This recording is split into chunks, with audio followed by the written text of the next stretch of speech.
Oh, look at the time. My diary tells me it's time to do another review. And it's right. Hey guys, how are you all? Today we're looking at Mirai Nikki. I spent the last 2 days marathoning all 26 episodes, and now that I've watched it, I have to review it. And okay, let's start with the story. So for those of you who don't know, Mirai Nikki is about a boy named Yukiteru who gets thrown into this survival game to determine who the new god is because the old god Deus is dying. This survival game happens with the help of these cell phones these cell phones show certainties of the future that happen within a certain time span depending on what your diary entails. So everything's on your phone, and if someone destroys your phone, you actually die.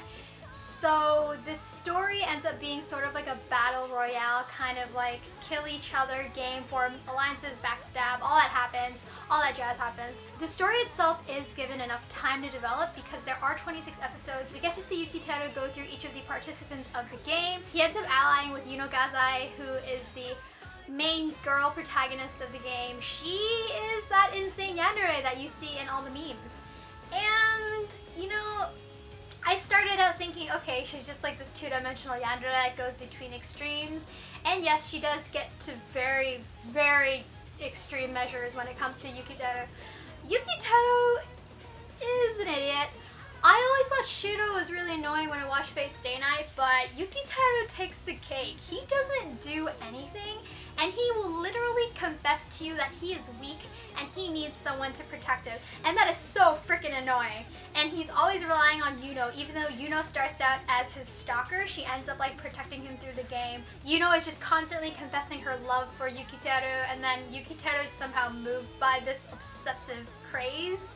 And so they end up being the couple of the show. Aside from useless Yukiteru and crazy Yuno, I thought that the other characters were pretty interesting in their own right, and the characters are really worth watching. Some of them are pretty hilarious, and for some of them you get to like really sympathize with them. I found that the characters that I sympathized with the least were actually the main characters, because throughout the whole thing, like, everyone has a lot of like depth to them.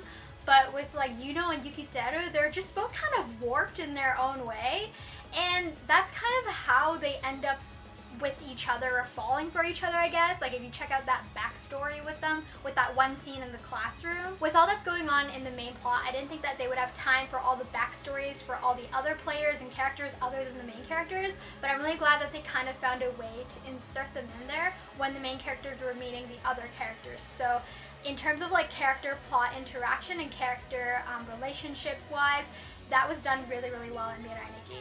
I don't want to spoil anything, but in the end you'll see how kind of all the characters tie together in their own ending. There is a happy ending at the end, as happy as you can make it, because as I was watching the show, I found that I ended up liking all the other characters a lot more than Yukiteru, because Yukiteru does nothing and everyone just dies around him. And yes, people die because this is a survival game and they are battling to become the next god. The show does throw in some twists at the end, and the twists are okay, I guess. Like, they do address the mysteries and the questions at the beginning of the show with some of the characters, and at the end, everything does tie up very nicely. So there aren't that many loose ends. Some people would say Yukiteru is kind of a loose end at the end of the show, but honestly, Yukiteru is a loser, so he pretty much did get the ending he deserved. I mean, I feel like he never grabbed the show by its head until the end plot. And by that, I mean literally the last like 8 minutes of the show, Yukiteru actually makes decisions for himself. Throughout the show, Yuno is mostly manipulating him, or he goes along with it, or he's just running away from whatever's chasing him. Basically, the show just kind of moves while he's in it. I feel like he doesn't move forward as a character, nor does he mature in any way. Because if reciprocating your stalker's obsessive love is called maturing as a character, then I think it's really more of the concepts of the characters that people fell in love with in Mirai Nikki rather than the plot itself. If you guys are looking for something similar to Mirai Nikki but goes deeper into the plot in terms of the violence and the fighting and the struggle, you should actually check out the Battle Royale manga, because that's like literally the original Battle Royale survival game kind of like series. and it gets really, really, really violent and gory in the manga. In terms of music, Mirai Nikki is decent, pretty good. I liked the first opening a lot more than the second opening. I think that goes for a lot of people. Yuno's creepy and love theme, that kind of struck me a few times, and yes, that did really creep me out, but other than that, not a lot of tracks really stood out for me. There was a really touching instrumental they put every time there was a touching moment. There are quite a bit touching moments in the show, even though everyone's kind of really rough and they have a really tragic background. I didn't really like the comedy because the comedy was just thrown in other than to show the contrast between Yuno's really happy character and her insane crazy stabbing you killing you character, and that kind of showcases both extremes.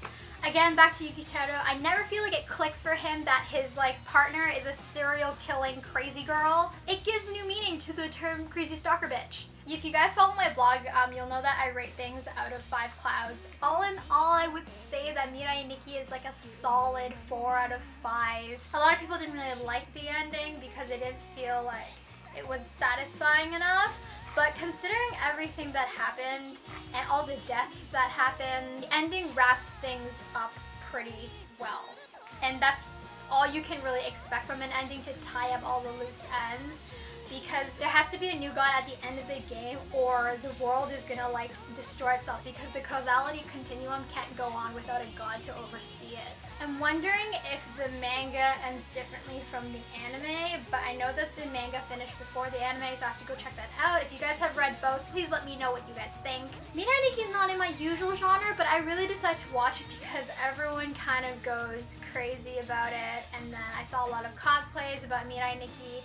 And even though I knew a lot of the show's references and I knew a lot of the concepts of the plot before I actually got into the show, watching it is very different. The show itself falls into the supernatural, suspense, psychological, violent, and maybe romance category. You know when people ask you what anime world you want to live in, or they say the last anime you watched is now the world you live in? I would not want to live in the Mirai Nikki world. I don't know if you guys would ever want to participate in this crazy survival game. I don't know why people like yanderes now, because Yuno just scares the crap out of me. And be wary if you have a crazy, possessive, knife-wielding girlfriend.